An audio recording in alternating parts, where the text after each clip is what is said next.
Our project at Canada Drives is focused on purchasing vehicles for our business, which is a used car dealership. And we operate all online at massive scale across the country, so the problem is much more complex than a typical used car dealer.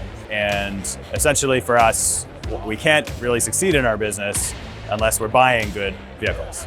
So our challenge really revolves around when we see a vehicle to purchase, what should we pay for it?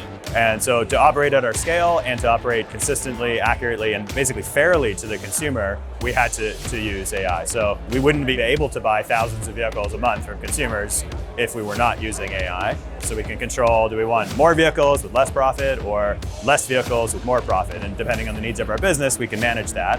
So as we've done this, we've seen our purchasing volumes increase about 100% a year, 10% a month. And in parallel, we've seen our profits on the vehicles we're buying stabilize, so get more consistent and increase in a way that we're happy with, mostly through predicting the different factors better.